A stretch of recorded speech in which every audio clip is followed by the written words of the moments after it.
பயான் நிகழ்ச்சியில இந்த வாரம் சோனாபுரை சேர்ந்த சகோதரர் இஸ்மாயில் அவர்கள் சீரிய வணக்கமும் சீர்பெரும் வாழ்வும் என்கின்ற தலைப்பில நம் மத்தியில் உரை நிறுத்தியிருக்கிறார்கள். அவரது உரையை கேட்டு நாம் அனைவரும் பயனுடையமாக அவர் அன்போடு உரை நிறுத்த வருமாறு அழைக்கிறேன். அஸ்ஸலாமு அலைக்கும்.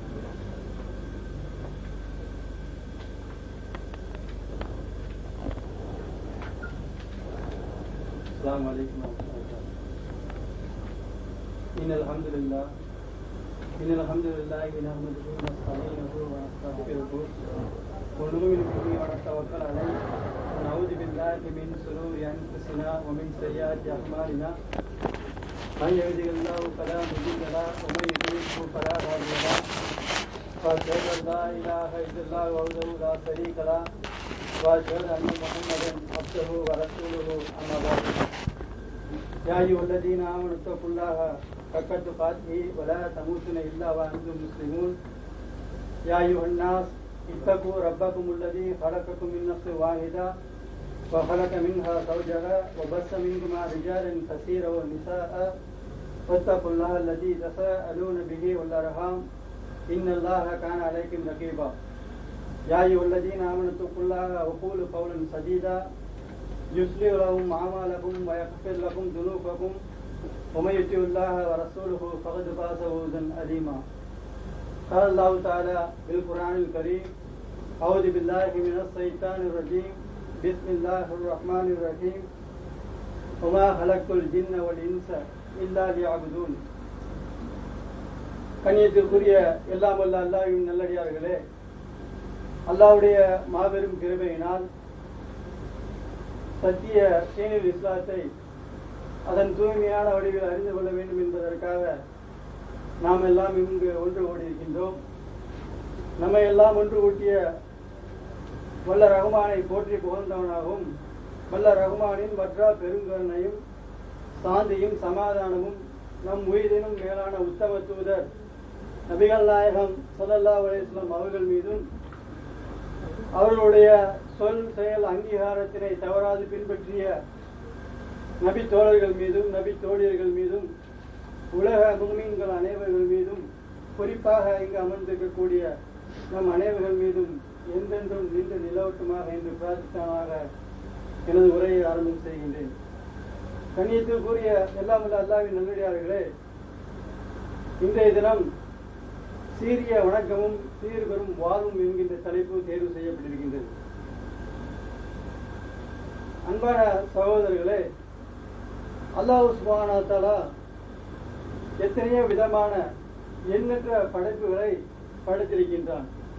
வானம் பூமி என்றும் அது மாத்திரமில்லாமல் பறந்து விரிஞ்ச இந்த பிரபஞ்சத்தில் எண்ணற்ற கோள்களையும் சூரியன், சந்திரன், செவ்வாய், பூமி என்று சொல்லக்கூடிய நாம் சொல்லிக் கொண்டிருக்கக்கூடிய இந்த 9 கோள்கள் மாத்திரமில்லாமல் அதை விட அதிகமான முறையில் எண்ணற்ற கோள்களை அல்லாஹ் சுப்ஹானஹு வ தஆலா படைத்திருக்கின்றான். அது மாத்திரமில்லாமல் பூமி என்று சொல்லக்கூடிய அந்த பூமி என்ற கோளில் அல்லாஹ் சுப்ஹானஹு வ தஆலா எண்ணற்ற உயிர்களை படைத்திருக்கின்றான். இப்படி அவனுடைய படைப்புகளை நாம் எடுத்து பார்த்தோமே ஆனால் எண்ணில் அடங்காத அளவுக்கு அல்லாஹ் சுப்ஹானஹு வ தஆலா பல வகையான படைப்புகளை படைத்திருக்கின்றான். அந்த படைத்தது மாத்திரம் இல்லாமல் அந்த ஒவ்வொரு படைப்புகளுக்கும் அல்லாஹ் சுப்ஹானஹு வ தஆலா ஒவ்வொரு தன்மையை கொடுத்திருக்கின்றான். அது மாத்திரம் இல்லாமல் அல்லாஹ் சுப்ஹானஹு வ தஆலா வானவர் என்று சொல்லக்கூடிய ஒரு படைப்பினை படைத்திருக்கின்றான். அவர்களுடைய தன்மைகளை நீங்கள் பார்த்தீர்கள் என்று சொன்னால் அவர்கள் எத்தகையவர்கள் என்று பார்த்தால் அவர்கள் அல்லாஹ் சுப்ஹானஹு வ தஆலா அவர்களுக்கு எத்தகைய கட்டளை பிறப்பிக்கின்றானோ அத்தகைய கட்டளை அப்படியே நிறைவேற்றக்கூடியவர்களாக அவர்களுடைய தன்மைகள் அல்லாஹ் சுப்ஹானஹு வ தஆலா படைத்திருக்கின்றான். அந்த கட்டளைக்கு எத்தகைய மாறுதலும் செய்யாதவர்களாக, எந்த தவறும் செய்யாதவர்களாக அல்லாஹ் சுப்ஹானஹு வ தஆலா படைத்த ஒரு படைப்பு தான் வானவர்கள். இப்படி அனைத்து படைப்புகளின் மத்தியில அல்லாஹ் சுப்ஹானஹு வ தஆலா மனிதன் என்கின்ற ஒரு படைப்பையும் படைத்திருக்கின்றான். அந்த மனிதர்களுக்கு அல்லாஹ் சுப்ஹானஹு வ தஆலா எத்தகைய தன்மையை கொடுத்திருக்கின்றான் என்று சொன்னால் அல்லாஹ் சுப்ஹானஹு வ தஆலா அந்த மனிதர்களுக்கு இயல்பாகவே தவறுகள் செய்யும் விதத்தில் அல்லாஹ் சுப்ஹானஹு வ தஆலா படைத்திருக்கின்றான். இதை பற்றி அல்லாஹ்வுடைய தூதர் ஸல்லல்லாஹு அலைஹி வஸல்லம் அவர்கள் சொல்லும் போது கூட அல்லாஹ் சொல்வதாக சொல்லி காண்பிக்கின்றார்கள். குல்லு பனி ஆதம யுகுதியு பில்லைலி வன் நஹார். அல்லாஹ்வுடைய தூதர் சொல்லி காட்டுறாங்க. அல்லாஹ் சொல்வதாக என்ன சொல்றாங்க? ஆதமுடைய மக்கள் அனைவரும் இரவிலும் பகலிலும் தவறு செய்கின்றனர். அல்லாஹ்வுடைய தூதரே சொல்றாங்க, அல்லாஹ் சொன்னதாக ஆதமுடைய மக்கள் அனைவருமே இரவிலும் பகலிலும் வந்துட்டு தவறு செய்கின்றனர். அந்த தவறு இயல்பாகவே தவறு செய்யக்கூடிய பண்புகளை கொண்ட அந்த மனிதரை அல்லாஹ் சுப்ஹானஹு வ தஆலா படைத்து விட்டு அந்த மனிதர்களுக்கு எத்தகைய கட்டளை பிறப்பிக்கின்றான், அல்லாஹ் சுப்ஹானஹு வ தஆலா சொல்லி காண்பிக்கின்றான். உங்களுக்கு நல்லவை எது தீயவை என்பதையெல்லாம் உங்களுக்கு சொல்லி காண்பித்து விட்டேன். இந்த நல்லவை தீயவை எல்லாம் அறிந்து கொண்ட நீங்கள் என்ன செய்ய வேண்டும் என்று சொன்னால், நீங்கள் நல்ல விஷயங்களை மாத்திரம் செய்ய வேண்டும், தீய விஷயங்களில் இருந்தெல்லாம் உங்களை பாதுகாத்துக் கொள்ள வேண்டும் என்பதாக அல்லாஹ் சுப்ஹானஹு வ தஆலா கட்டளை பிறப்பிக்கிறான். எத்தகையவர்களுக்கு இயல்பிலேயே தவறுகள் செய்யக்கூடிய தன்மையை கொண்ட அந்த மனிதருக்கு அல்லாஹ் சுப்ஹானஹு வ தஆலா கட்டளை பிறப்பிக்கின்றான். உங்களுக்கு நல்லவற்றையும் தீயவற்றையும் அறிவித்துக் கொடுத்திருக்கின்றேன். அதில் நீங்கள் நல்லவை மாத்திரம்தான் தேர்ந்தெடுத்து செயல்படுத்த வேண்டும். தீயவைகளை நீங்கள் செய்தீர்களேயானால் உங்களுக்கு திருப்பி வர இருக்கக்கூடிய அந்த மறுமை நாளில் உங்களுக்கு அதற்கான தண்டனை கொடுக்கப்படும். எனவே நீங்கள் என்ன செய்ய வேண்டும், நன்மையான விஷயங்களில் மாத்திரம் உங்களை வந்துட்டு ஈடுபடுத்திக் கொள்ள வேண்டும். அவ்வாறு நீங்கள் நன்மைகளை மாத்திரம் செய்கின்ற போது உங்களுக்கு மறுமையிலே நாம் சொர்க்கத்தை தருவோம் என்பதாக அல்லாஹ் சுப்ஹானஹு வ தஆலா அந்த மனிதர்கள் கட்டளை பிறப்பிக்கின்றான்.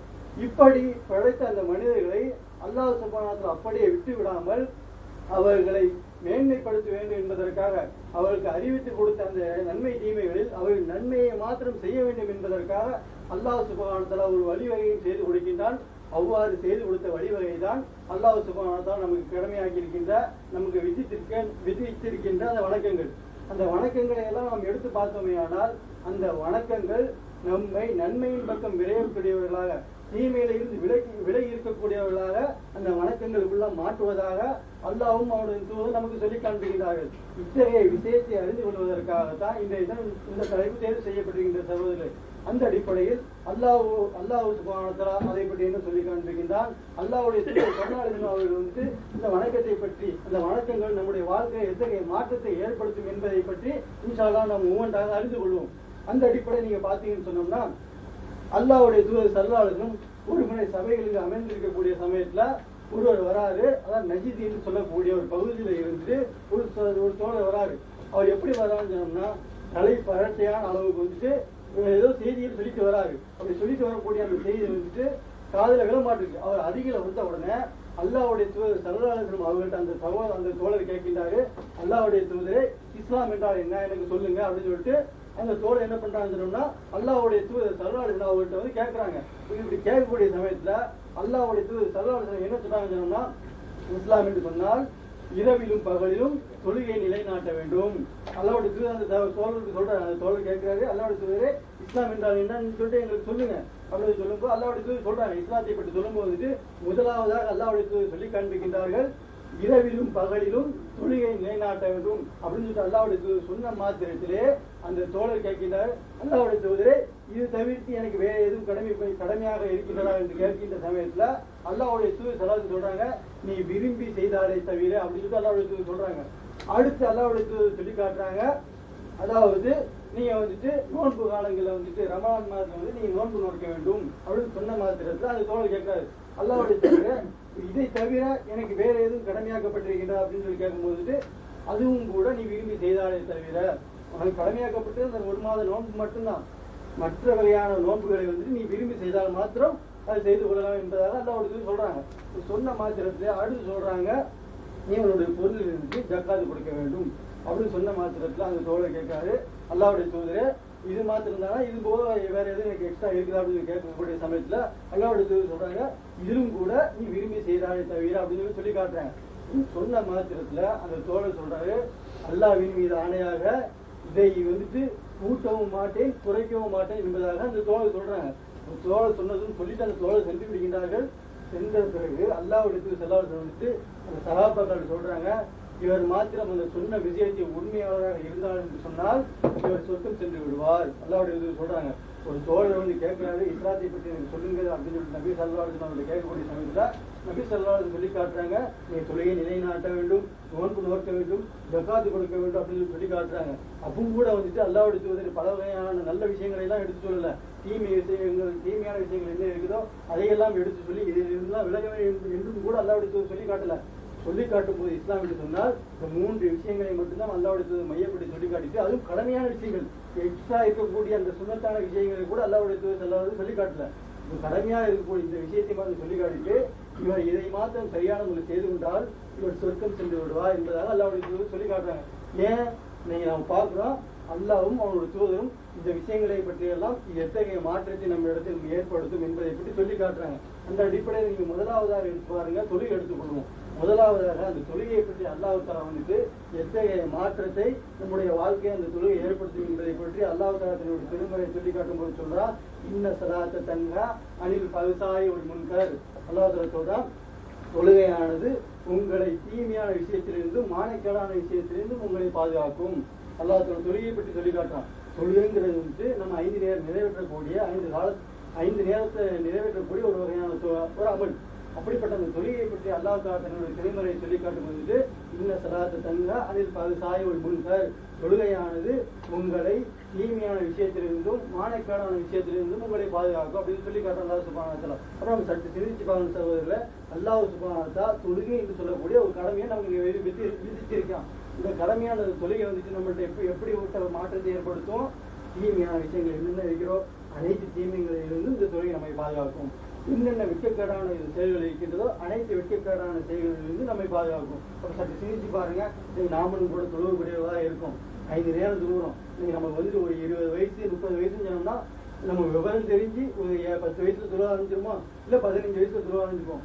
இப்படி தொழுக ஆரம்பிச்ச காலத்துல இருந்து இன்று வரையும் கூட நம்ம தொழுதுட்டு இருக்கோம். நம்மளுடைய ஏதாவது மாற்றம் ஏற்பட்டு இருக்கின்றதா சிந்திச்சு பார்க்கணும் சகோதரர். ஆனா அல்லாஹ் சுப்ஹானஹு வ தஆலா சொல்லி காட்டுறா, தொழுகை என்று சொல்லக்கூடிய இந்த ஒரு வணக்கம் வந்துட்டு உங்கள்கிட்ட மிகப்பெரிய ஒரு மாற்றத்தை ஏற்படுத்தும். எத்தகைய மாற்றம்?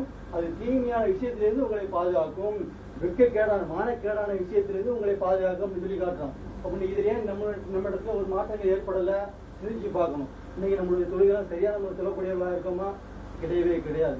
இப்ப என்னைக்கு நாம சரியான முறை நம்மளுடைய தொழுகை அமைத்துக் கொள்கின்றோமோ, சரியான முறையில் இறைவனும் இறைத்துவதும் சொன்ன அடிப்படை நம்ம தொழுகை அமைத்துக் கொண்டோமே ஆனால் நம்ம இடத்துல இறைவன் சொல்லக்கூடிய அந்த நிச்சயமான அந்த ஒரு மாற்றம் நம்ம ஏற்படும். ஆனா இன்னைக்கு நம்ம பாக்குறோம், தொழுகிறோம்னு சொல்லக்கூடியவர் தான் தொழுது முடிச்சது வெளியே தான் வராது, வந்த உடனே சிகரெட்டை கையை தூக்கக்கூடிய காட்சியை பார்க்கணும். பாக்குறோமா இல்லையா? தொழுதுதான் வெளியே, தொழுது போகும்போதே வந்து அந்த சிகரெட்டை வச்சு கொண்டு போகக்கூடிய சகோதரர் எத்தனை சகோதரர் இருக்கக்கூடிய காட்சியை பார்க்கணும். இவர்கிட்ட வந்து அந்த தொழுகை எத்தகைய மாற்றத்தை ஏற்படுத்திருக்கு? ஒரு மாற்றத்தை ஏற்படுத்தல. இவர் எப்படிதான் தொழக்கூடியவராக இருக்காரு? கவனமிட்ட முறையில பிறருக்கு காட்டுவதற்காகத்தான் சொல்லக்கூடியவராக இருக்காரு. ஆனா அல்லாஹ் தஆலா தன்னுடைய திரும்ப வந்துட்டு யார் பிறருக்கு காட்டுவதற்காக சொல்கிறாரோ அவருக்கு கேடுதான் என்பதாக கூட அல்லாஹ் தஆலா தன்னுடைய திருமறை சொல்லி காட்டுறான். அப்ப சிந்திச்சு பார்க்கணும் சகோதரர்களே, தொழுகை என்று சொல்லக்கூடிய ஒரு வணக்கம் தான். 5 நேரம் சொல்லக்கூடிய 5 நேரத்தை மொத்தமா கூட்டி பார்த்தோம்னா எவ்வளவு நேரம் வந்துட போகுது? ஒரு தொழுகைக்கு 10 நிமிஷம் சொல்லி பார்த்தோம்னா 5-10-50 நிமிஷம், 5 நிமிஷம் போனா ஒரு மணி நேரம் தான். 24 மணி நேரத்திலேயே மொத்தத்திலும் 1 மணி நேரம், 24 மணி நேரத்துல 1 மணி நேரம் நம்ம செலவழிக்கக்கூடிய அந்த மிகப்பெரிய ஒரு வணக்கத்துல வந்துட்டு நம்முடைய வாழ்க்கையே அப்படி மாற்றத்தை ஏற்படுத்துன்னு சொன்னோம்னா அது எத்தகைய ஒரு சிறப்புக்குரியதா இருக்கு அப்படின்னு சிந்திச்சு பார்க்கணும். அது மாத்திரம் இல்லாம இந்த தொழுகையை பற்றி அல்லாஹ்வுடைய தூதர் அழகான ஒரு உண்மையான அடிப்படையை வந்து சொல்லி காட்டுறாங்க. இது உங்கள்கிட்ட எத்தகைய மாற்றத்தை ஏற்படுத்தக்கூடியது, எத்தகைய அளவுக்கு இருக்கக்கூடியது அப்படின்னு சொல்லும்போது அல்லாஹ்வுடைய தூதர் சொல்லி காட்டுறாங்க.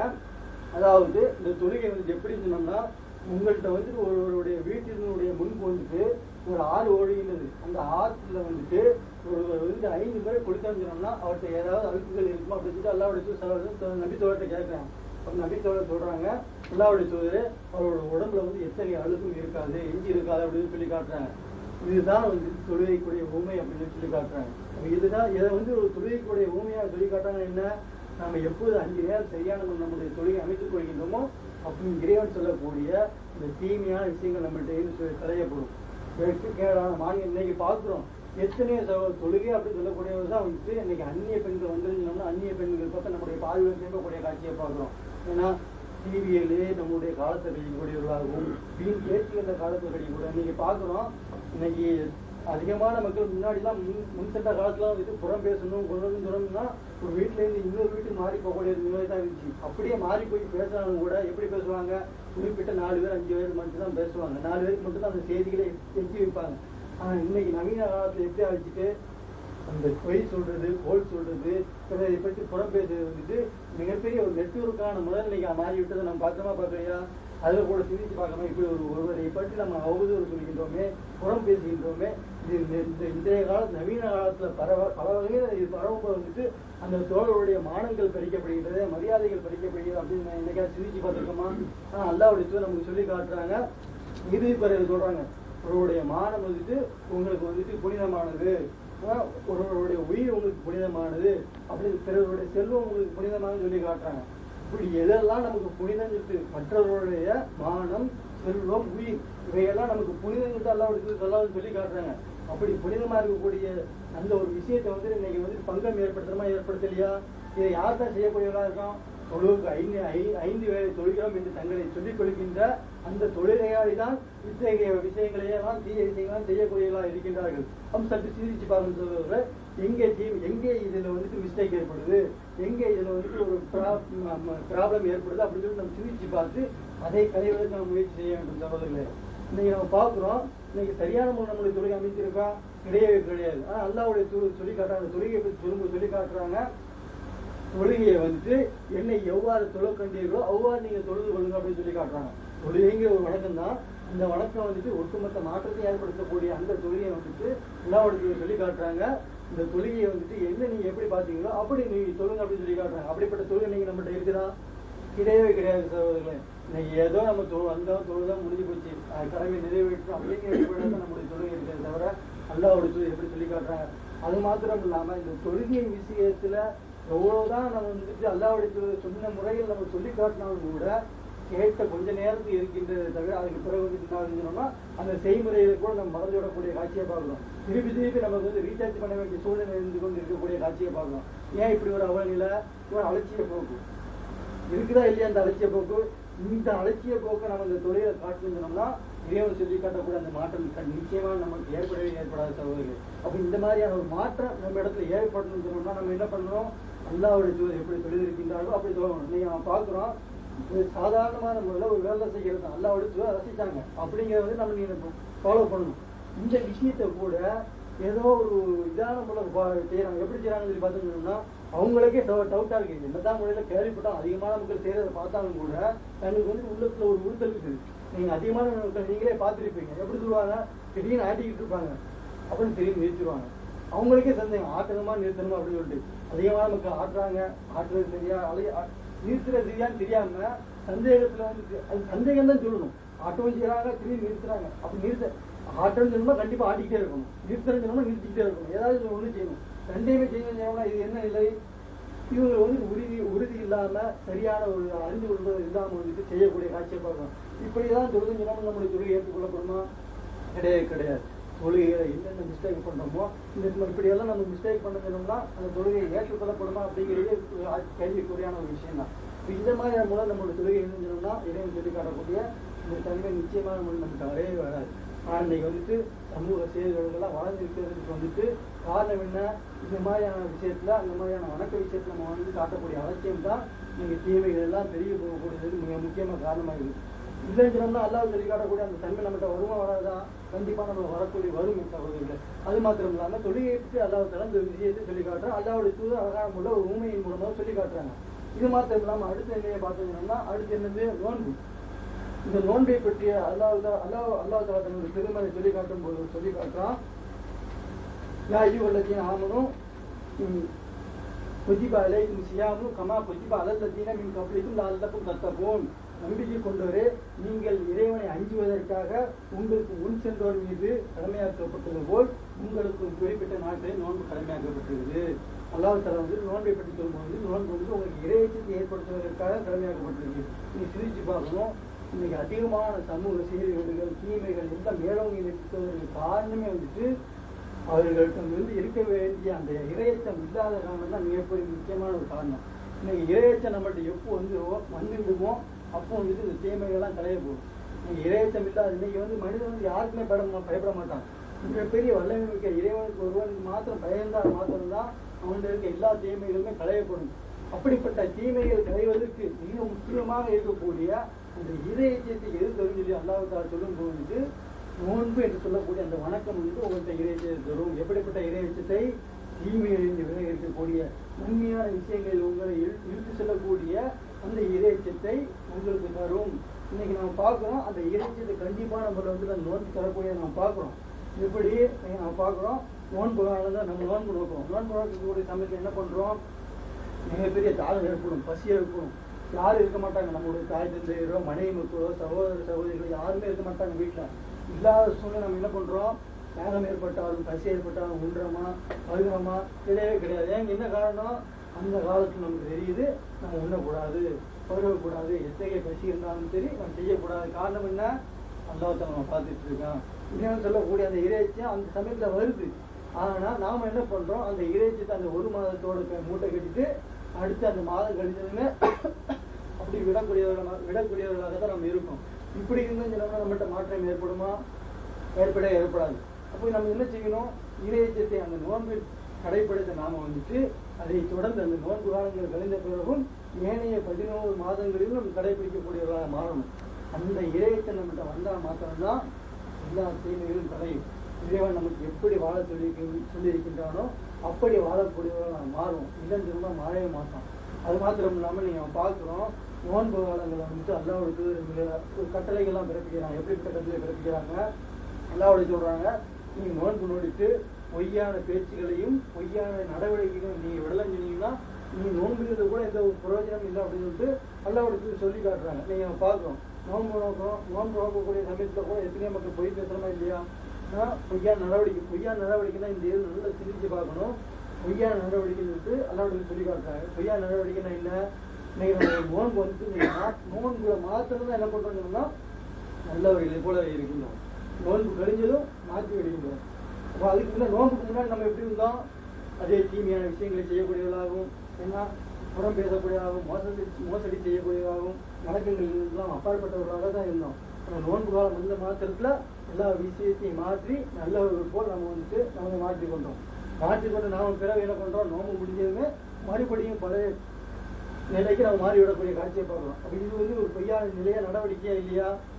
அந்த நோன்பு காலங்களில் மாத்திரம் நம்முடைய பழக்க வழக்கங்களை நம்முடைய மாற்றங்களை மாற்றுவது வந்துட்டு நம்மளுடைய செயல்பாடுகளை மாற்றுவது வந்துட்டு பொய்யான நடவடிக்கையா இல்லையா? நோன்புக்கு முன்னாடி ஒரு நிலையில் இருந்தால் நோன்புக்கு ஒரு நிலைக்கு மாறுறோம், அதுக்கு அடுத்து பழைய நிலைக்கு திரும்பணும்னா இந்த செயல்பாடு ஒரு பொய்யான செயல்பாடு தான். அந்த நோன்பு காலத்துக்கு மாத்திரம் நம்ம செய்யக்கூடிய அந்த செயல்பாடு வந்துட்டு அல்லாஹ்வுக்கு உண்மையாக கண்டிக்கிறாங்க. பொய்யான பேச்சுகளையும் பொய்யான நடவடிக்கைகளின் செயல்களை வந்து நீங்க விட்டு ஒழிக்காத வரை நீங்க நோன்பு இந்த பிரயோஜனம் கிடையாது. நீங்க பார்க்கணும், நோன்பு பசியோடையும் தாகத்தோடையும் இச்சையை கட்டுப்படுத்தி இருக்கணும். அப்படி இருக்கக்கூடிய அந்த விஷயத்துல கூட இதையோட சூழல் சொல்லி காட்டக்கூடிய அந்த செயல்கள்லாம் செய்யக்கூடியவர்களாகத்தான் இருக்கும். இதையெல்லாம் நம்ம கலைய பண்ணணும்னா என்ன செய்யணும்? இறைவனுடைய தூதர் அல்லாவும் அவங்களுக்கு நமக்கு எப்படி சொல்றாங்களோ அப்படி அதனுடைய வணக்கங்களை வந்துட்டு நிறைவேற்றக்கூடியதாக இருக்கணும். அப்படி நம்ம அதனுடைய வணக்கத்தை நம்ம நிறைவேற்றணும்னா மிகப்பெரிய விஷயமா இருக்கக்கூடிய அந்த இறைத்தன்மை வந்துட்டோம்னா எல்லா தீமையும் கலையிருக்கும். நீங்க இறையத்தம் இல்லாததுனாலதான் நம்ம என்ன பண்றோம்? பல வகையான தீமை செய்யக்கூடியவா இருக்கும். அது மாத்திரம் இல்லாம இந்த முக்கியமா இருக்கக்கூடிய இந்த இறையத்தை பற்றி எல்லா ஒரு பல கட்டங்களை எச்சரிக்கை செஞ்சிருக்காங்க. எந்த அளவுக்கு எச்சரிக்கை செய்தாங்கன்னு சொல்லி பார்த்தோம்னா அல்லாஹ்வுடைய தூதர் உரை நிகழ்த்தக்கூடிய ஒவ்வொரு நேரத்திலையும் வந்து இறையத்தை பற்றி சொல்லி காட்டுறாங்க. அதை எப்படி சொல்லி காட்டுறாங்க? இப்போ நம்ம ஒரு வசனத்துக்கு முன்னாடி 3 வசனங்களை ஓதி காட்டணும்.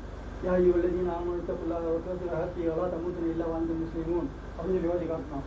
ஆனால் இந்த மாதிரியான இந்த வசனத்துலாம் வந்துட்டு இறைவனை பற்றி, அதாவது இறைவனுடைய அச்சத்தை நீங்க கொண்டு வாங்க, இறைவனை பற்றி அஞ்சு கொள்ளுங்க அப்படின்னு சொல்லக்கூடிய விஷயத்தை தான் அந்த வசனங்கள்லாம் சொல்லி காட்டுது. இந்த 3 வசனங்களையும் அல்லாஹ்வுடைய தங்களுடைய வாழ்க்கையில் உரை நிகழ்த்தக்கூடிய ஒவ்வொரு நேரத்தையும் வந்துட்டு சொல்லக்கூடியவர்களாக இருந்தாங்க. ஏன் சொல்லக்கூடியவர்களாக இருந்தாங்க?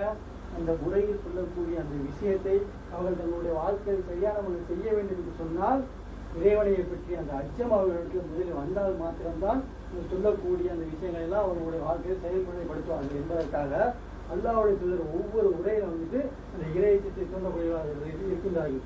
அது மாத்திரம் இல்லாம இந்த இறையச்சத்தை எந்த அளவுக்கு தூண்டாங்கன்னா உரைகளுடைய ஆரம்பத்தையும் அல்லாஹ்வுடைய தூதர் சொல்லி காட்டுறாங்க. உரை அந்த ஒரு செய்தியை சொன்ன பிறகு செய்திக்கு பின்னாடி அல்லாஹ்வுடைய தூதர் வந்துட்டு அந்த இறையச்சத்தை ஏவுகிறார்கள். அப்படின்னு சொன்னோம்னா எப்படிப்பட்ட அளவுக்கு இந்த இறையச்சம் இருக்குது? இந்த இறையச்சம் நம்மகிட்ட வந்துட்டு சொன்னோம்னா நம்ம வந்துட்டு தீமையிலிருந்துதான் விலகி விடுவோம். அப்படிப்பட்ட இந்த இறையச்சத்தை நோன்பு உங்களுக்கு தெரிகின்றது என்பதாக அல்லாஹ்வுடைய தன்னுடைய சொல்லி காட்டான். அப்ப அந்த நோன்புங்கிற வணக்கத்தையும் நான் சரியாக நம்ம செய்யக்கூடியதாக இருக்கும். தொழுகையும் நம்மள்ட்ட மாற்றத்தை நோன்பு நம்மள்ட்ட மாற்றத்தை இருக்குது. அடுத்ததா என்னன்னு பார்த்தீங்கன்னா ஜக்காத்து. ஜகாத் என்ன, நம்மளுடைய தர்மத்தில் இருந்துட்டு 2.5% வந்துட்டு ஏழைகளுக்கு, அனாதைகளுக்கு, இது போன்றவர்களுக்கு கொடுக்கணும். அப்படி கொடுக்கக்கூடிய அந்த தருமத்தை பற்றி சொல்லும்போது வந்துட்டு அல்லாஹ் தஆலா தன்னுடைய திருமறை சொல்லி காட்டுறான், இந்த தருமமானது உங்களை வந்து தூய்மைப்படுத்தும். அது மாத்திரம் இல்லாம இந்த தருமத்தை பற்றி அல்லாஹ்வுடைய சொல்லும்போது கூட என்ன சொல்லி காட்டுறாங்கன்னா, அதாவது அல்லாஹ் தஆலா ஒரு வசனம் தயாரிக்கிறான். என்ன வசனம்னா, தங்கத்தையும் வெள்ளியை வந்துட்டு அல்லாஹ்வின் பாதையில் யார் செலவிடவில்லையோ, செலவிடாமல் இருக்கின்றார்களோ அவர்கள் வந்துட்டு அவர்கள் கடுமையான வேதனை உண்டு அப்படின்னு சொல்லிட்டு ஒரு வசனம் இறங்குது. இந்த வசனம் இறங்கின மாத்திரத்துல வந்துட்டு எல்லா சகாபாக்களும் வந்துட்டு தங்களுக்கு வந்து ஒரு பயமா இருக்குது. அப்ப இந்த மாதிரியான சூழ்நிலை வந்துட்டு உமர் கத்தாப் அவங்க என்ன பண்றாங்கன்னா, உங்களுடைய அந்த அச்சத்தை வந்துட்டு நான் போகிறேன் அப்படின்னு சொல்லிட்டு அல்லாஹ்வுடைய தூதர் ஸல்லல்லாஹு அவங்கள்ட்ட போய் கேட்கிறேன், அல்லாஹ்வுடைய தூதரே இப்படி ஒரு வசனம் எழுதியிருக்க, தங்கத்தையும் வெளியே வந்துட்டு அல்லாஹ்வுடைய பாதையில வந்து யார் செலவழிக்கவில்லையோ அவருக்கு வந்து கடுமையான வந்துட்டு வேதனை இருக்குன்னு சொல்லி காட்டுறாங்க. இது என்ன அப்படின்னு கேட்கும் வந்துட்டு அல்லாஹ்வுடைய சொல்றாங்க, அதாவது உங்களுடைய பொருளை வந்துட்டு எங்க இருக்கக்கூடிய இதை வந்து ஜக்காத்தை கொடுப்பதை பற்றி தான் அல்லாஹ் தஆலா இந்த விஷயத்தை சொல்லி காட்டுறாங்க அப்படின்னு சொல்லிட்டு அல்லாஹ்வுடைய சொல்லி காட்டுறாங்க. அந்த இதை பற்றி சொல்லும்போது வந்துட்டு எஞ்சியதை தூய்மைப்படுத்துவதற்காக, உங்களுடைய பொருளை வந்துட்டு எஞ்சியதை தூய்மைப்படுத்துவதற்காக ஜக்காத்தை அல்லாஹ் தஆலா வந்துட்டு உங்களுக்கு கடமையாக்கியிருக்கிறான் என்பதை அல்லாஹ்வுடைய சொல்லி காட்டுறாங்க. அந்த வசனத்தை அல்லாஹ் தஆலா சொல்லக்கூட அந்த வசனத்துல வந்துட்டு 9 அத்தியாயத்தில் 103 வசனத்துல வந்து அல்லாஹ் தஆலா சொல்லும்போது சொல்றான், அவர்கள் செல்வங்களுக்கு தர்மத்தை எழுப்பீராக, அதன் மூலம் அவர்களை தூய்மைப்படுத்தி பரிசுத்தமாக்குவீராக, அவர்களுக்காக பிரார்த்தனை செய்வீராக என்பதாக அல்லாஹ் தான் அந்த வசனம் சொல்லி காட்டுறான். இந்த வசனத்தை ஜக்காத்தை பற்றி சொல்லும்போது வந்துட்டு அந்த ஜக்காத்தை வந்து உங்களை தூய்மைப்படுத்தும். அது மாத்திரம் இல்லாமல் அல்லாஹ்வுடைய தூய்மை சொல்லும்போது வந்துட்டு உங்களுடைய பொருளை தூய்மைப்படுத்தும் என்பதாக சொல்லி காட்டுறாங்க. இன்னைக்கு பிரிச்சு பார்க்கிறோம், ஜக்காத் என்று சொல்லக்கூடிய அந்த ஒரு கடமையை, அந்த ஒரு வணக்கத்தை நம்ம நம்முடைய வாழ்க்கையை நடைமுறைப்படுத்தணும்னா நம்மள்ட்ட எத்தகைய மாற்றம் ஏற்படும் நம்ம பார்க்கணும். நமக்கு வந்து மிகப்பெரிய பொருளாதாரம் இருக்குது, அதை 2% எடுத்து வந்துட்டு ஏழைகளுக்கு கொடுக்கணும். இப்படி நம்முடைய செல்வத்தை, நம்ம உழைத்த நம்முடைய செல்வத்தை ஏழைகளுக்கு கொடுக்கும்போது நம்மள்ட்ட என்ன எண்ணங்கள் ஏற்படும், நான் மிகப்பெரிய அளவு சம்பாதிச்சேன், இப்படிப்பட்ட சம்பாதிச்சு வந்துட்டு ஏழைகளுக்கு கொடுக்குறேன் அப்படிங்கிற என்ன வரும்போது வந்துட்டு அப்படி மற்றவர்கள்ட்ட இருந்து நமக்கு வந்து அபகரிக்கிற ஒரு நிலை வந்து நம்மள்ட்ட இருந்து எண்ணத்துல இருந்து களையப்படும். படுமாப்படாதா, என்னுடைய செல்வத்திலிருந்து நான் பிறகு கொடுக்கக்கூடிய சமயத்துல வந்து பிறருடைய செல்வங்களுக்காக நான் ஆசைப்படுவேனா? கண்டிப்பா நம்ம ஆசைப்படவே மாட்டேன். அப்போ எந்த அளவு அல்லாஹ் தஆலா சொல்லி காட்டான், அந்த ஜக்காத்துங்கிற ஒரு கடமை வந்துட்டு உங்களை தூய்மைப்படுத்தும் அப்படின்னு சொல்லி காட்டான். அதை நாம முறையான நம்மளை கொடுக்கக்கூடிய என்னைக்கு நம்ம மாறுறோமோ அன்னைக்கே நம்மள்கிட்ட மிகப்பெரிய ஒரு தூய்மை ஏற்படும். எப்படிப்பட்ட தூய்மை ஏற்படும்? என்னுடைய செல்வங்களுக்கு ஆசைப்படாதவர்களாக, என்னுடைய பொருளுக்கு ஆசைப்படாதவர்களாக மாற்றங்களே நம்முடைய வாழ்க்கையை ஏற்படுத்தும். ஆனால் நம்ம பார்க்கிறோம், தன்னுடைய சகோதரனுடைய செல்வத்துக்காக சொத்துக்காக நீங்க அடிச்சிருக்கக்கூடிய எத்தனையோ சகோதரர் நான் பார்க்கலையா? வீடு இருக்குன்னு சொன்னோம்னா வீட்டுல வந்து என்னுடைய பக்கத்தை நீங்க எடுத்துட்டா, உங்களுடைய பக்கத்தை நான் எடுத்துன்னு சொல்லிட்டு அண்ணன் தம்பி வெற்றி சுற்றுலாப்பு நடக்கக்கூடிய எத்தனையோ பகுதிகளை பார்க்கணும். இதெல்லாம் காரணம் என்ன? அவர்கிட்ட வந்து இறைவன் சொல்லக்கூடிய இந்த வழக்கங்கள் வந்து சரியானலாம் அவங்களுக்கு பேணப்படாதுதான்.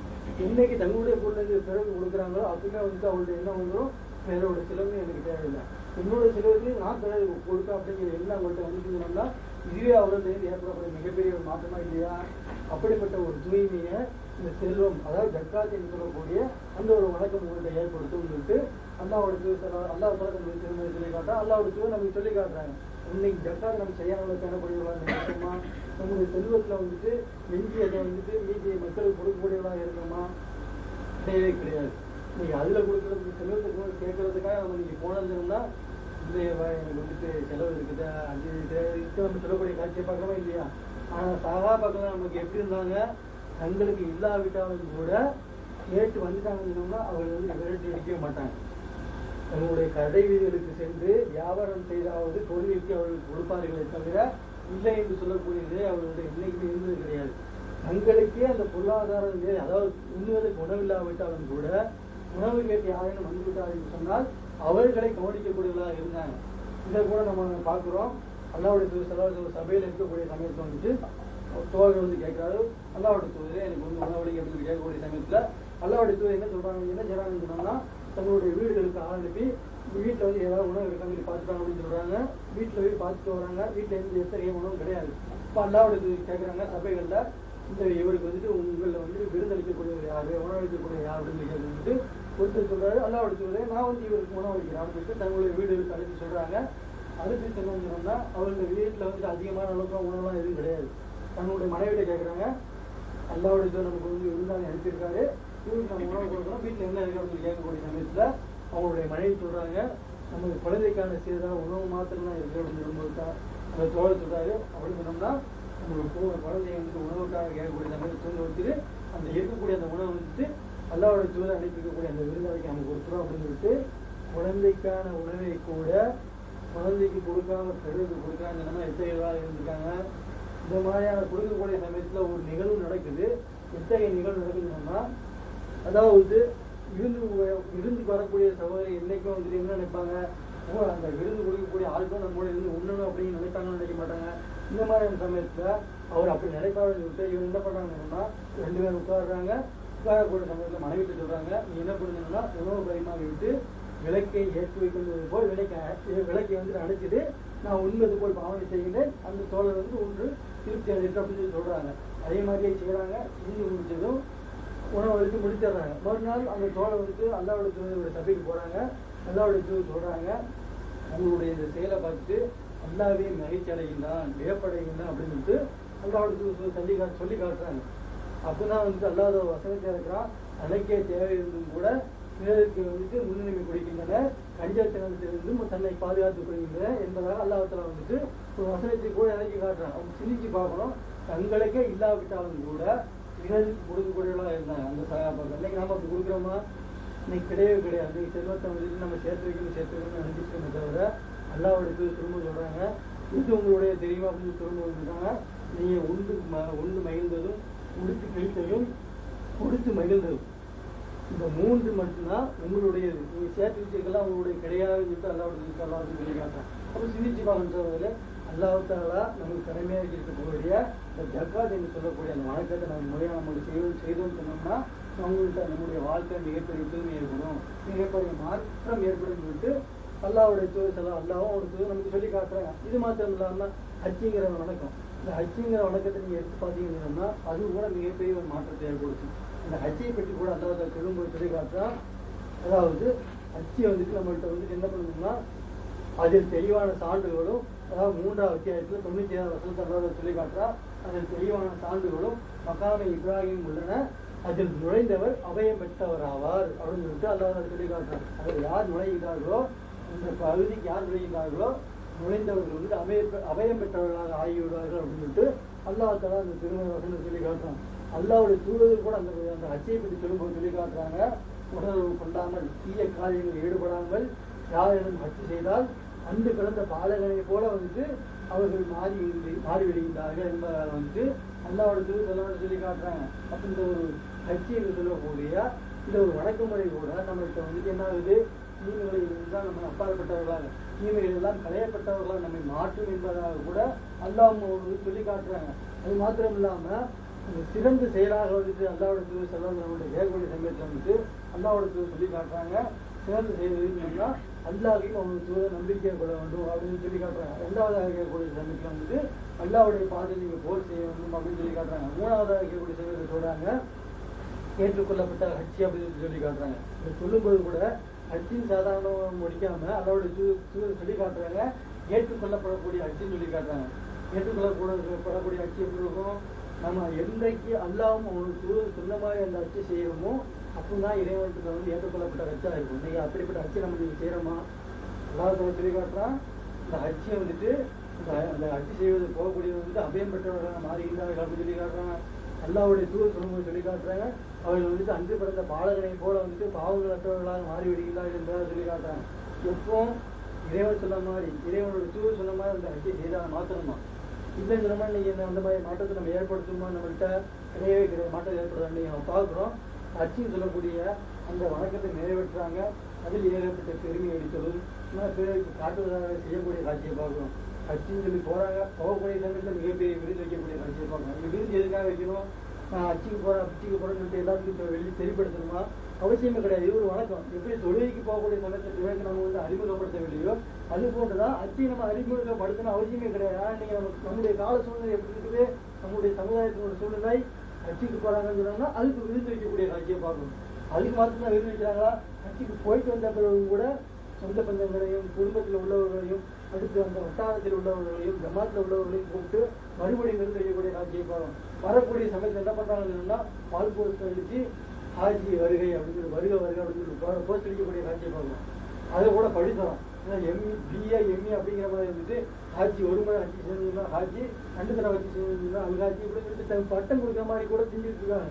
இந்த ஹஜ்ஜிங்கிற ஒரு வழக்கு வந்துட்டு பட்டம் கொடுக்கறதுக்காகவா பெருமை பாராட்டுவதற்காகவா கிடையவே கிடையாது சகோதரர்கள். ஹஜ்ஜிங்கிற ஒரு வழக்கம் வந்துட்டு அல்லாஹ் நமக்கு நிறைவேற்ற சொல்லி காட்டுறாங்க. யாருக்கு வந்து சக்தி இருக்கிறதோ அவங்க நீங்க வந்து நிறைவேற்றிட்டு வாங்க அப்படின்னு சொல்லி அல்லாஹ் நமக்கு கட்டளை போயிருக்கிறான். அப்படி இருக்கக்கூடிய அந்த வழக்கம் வந்துட்டு இன்னைக்கு நம்மள்ட்ட எப்படி ஆயிடுச்சு, பெருமை அடிக்கக்கூடிய விதத்திலையும் புகழ் பாடக்கூடிய விதத்திலையும் நம்ம மாறிவிட்டது, காட்டுவதற்காக மாறிவிட்டது. இப்படி என்றைக்கு மாறிவிடுகிறதோ அந்த ஒரு ஹஜ்ஜை வந்து நம்மகிட்ட மாற்றத்தை ஏற்படுத்தாது சகோதரர்கள். எப்படிப்பட்ட ஹஜ்ஜி மாற்றத்தை ஏற்படுத்தும்? சிறந்த ஹஜ்ஜி எதுன்னு சொல்லி காட்டுறாங்க, ஏற்றுக்கொள்ளக்கூடக்கூடிய ஹஜ்ஜி தான் சிறந்த ஹஜ்ஜி அப்படின்னு சொல்லிட்டு அல்லாஹ்வுடைய சொல்லி காட்டுறாங்க. இன்றைக்கு நம்முடைய ஹஜ்ஜி வந்துட்டு அல்லாஹ்வுடைய ஏற்றுக்கொள்ளப்பட்ட ஹஜ்ஜாக மாறுகிறதோ அப்பதான் நம்மள்ட்ட எப்படிப்பட்ட ஒரு மாற்றத்தை ஏற்படுத்தும்? அபயம் பெற்றவர்களாகவும் அன்று பிறந்த பாவங்களற்ற பாலகனாகவும் நாம் மாறுவோம். இல்லைன்னா நம்மளோட வாழ்க்கையில மாற்றத்தை ஏற்படுத்துமா? கிடையவே கிடையாது சகோதரர்கள். அப்ப நம்ம சிந்திச்சு பார்க்கணும், அல்லாஹ்வும் அவருடைய தூதரும் வணக்கங்கள் நம்முடைய வாழ்க்கையில் எப்படிப்பட்ட மாற்றத்தை ஏற்படுத்தும் அப்படின்னு சொல்லி காட்டுறாங்க. அப்படிப்பட்ட நீங்க வணக்கத்தை வந்து நம்ம சரியான செய்யக்கூடியவர்களாக இருக்கும். நம்மகிட்ட இன்னொரு கேள்வி கூட நமக்கு எழும். என்ன கேள்வி? நீங்க சொல்றீங்க சரிதான், அதாவது தொழிலும் சரி, நோன்பும் சரி, ஜக்காத்தும் சரி, ஹஜ்ஜும் சரி மிகப்பெரிய மாற்றத்தை ஏற்படுத்துன்னு சொல்லி காட்டுறீங்க. ஆனா இவ்வளவு காலமா செய்ய மாற்றத்தை ஏற்படுத்தல. என்ன காரணம் சொன்னோம்னா, முதலாவதாக நம்ம புரிந்து கொள்ள வேண்டிய விஷயம் என்ன சொன்னோம்னா, நம்ம எல்லாரும் நன்றாக படிச்சிருப்போம். புகாரியில முதலாவதாக பதிவு செய்யக்கூடிய ஹதீஸ் என்ன ஹதீஸ்? இன்னமல் ஆமாலும் பின்னியா, செயல்கள் யாவும் எண்ணங்களை பொறுத்து. இன்றைக்கு நாம செய்யக்கூடிய செயல்கள் வந்துட்டு அந்த எண்ணங்கள் தூய்மையா இருக்குதோ அப்போ மாத்திரம்தான் அந்த செயல்களும் தூய்மை அடையுமே தவிர, எண்ணங்கள் தூய்மை இல்லைன்னு சொன்னோம்னா அந்த செயல்கள் வந்துட்டு எந்த ஒரு பிரயோஜனம் கிடையாது. அல்லாஹ் தஆலா கூட என்ன சொல்லி காட்டுறான்? உங்களுடைய தோற்றங்களையோ உங்களுடைய செயல்களையோ பார்த்தது கிடையாது, மாறாக உங்களுடைய எண்ணங்களையே பார்த்தோம் அப்படின்னு சொல்லி காட்டப்படுது. இன்னைக்கு நம்மளுடைய எண்ணங்கள் வந்துட்டு அழகான முறை அமைந்து விடுகிறதோ, நம்ம உள்ள தூய்மையோடு இருக்கின்றதோ அப்போ செய்யப்படக்கூடிய அந்த வணக்கங்கள் மாத்திரம்தான் சிறந்த வணக்கங்களாக இருக்கும். இல்லைன்னு சொன்னோம்னா இருக்கவே இருக்காங்க. அப்படிங்கிற அப்படிப்பட்ட ஒரு வணக்கம் நம்ம செய்யறோமா? ஆரம்பத்திலேயே எண்ணங்களே சரியில்லை, தேவைக்கு காட்டுவதற்காகும் எந்த வணக்கத்தை எடுத்தாலும் சரி, தொழுகை எடுத்தாலும் சரி, நோன்பு எடுத்தாலும் சரி, ஹஜ் எடுத்தாலும் சரி, ஜக்காத் எடுத்தாலும் சரி, எல்லா வணக்கங்களிலுமே நம்முடைய எண்ணங்கள் கோளாறுபட்டு இருக்கக்கூடிய காட்சியை பார்க்கிறோம். எண்ணங்களில் ஒரு கோளாறு இருந்தோம்னா எண்ணங்கள் கோளாறு இருக்கக்கூடிய எந்த ஒரு வணக்கங்களும் இறைவனை ஏற்றுக்கொள்ளவும் கூடாது. அந்த வணக்கங்கள் நம்முடைய வாழ்க்கையில மாற்றத்தையும் ஏற்படுத்தாது என்பதை வந்துட்டு முதலாவதாக நம்ம பயந்து கொள்ள வேண்டும். அடுத்ததாக என்ன? அடுத்து வந்துட்டு அந்த வணக்கங்களை அல்லாஹ்வும் அவனுக்கு தூதர் நமக்கு எவ்வாறு சொல்லி காண்பிக்கின்றார்களோ அவ்வாறு செய்யும் போது மாத்திரம்தான் அந்த வணக்கங்களும் இறைவனை ஏற்றுக்கொள்ளப்பட்டதாக மாறும். அப்பொழுதுதான் அந்த வணக்கங்களும் கூட நம்முடைய வாழ்க்கையை மாற்றத்தை ஏற்படுத்தும். எனவே சகோதரர்கள், அல்லாஹ்வும் அவனுடைய தூதரும் நம்முடைய வாழ்க்கையில் மாற்றத்தை ஏற்படுத்தக்கூடிய அந்த வணக்கத்தை சொல்லி காண்பிக்கின்றார்கள். அப்படிப்பட்ட வணக்கத்தை நம்முடைய வாழ்க்கையில் அழகான முறையில் அமைத்துக் கொண்டு அந்த வணக்கங்களின் மூலமாக நம்முடைய இந்த உலக வாழ்க்கையை அழகான முறையில் அமைத்துக் கொண்டு மறுமையிலே அழகான முறையில் சொர்க்கத்தை பெறக்கூடிய நன்மக்களாக அல்லாஹ் சுப்ஹானஹு வ தஆலா நம் அனைவரையும் ஆக்கி அல்ல என்று பிரார்த்தித்தானா என்ற உரையை நிறைவு செய்கிறேன். வாயில்தான்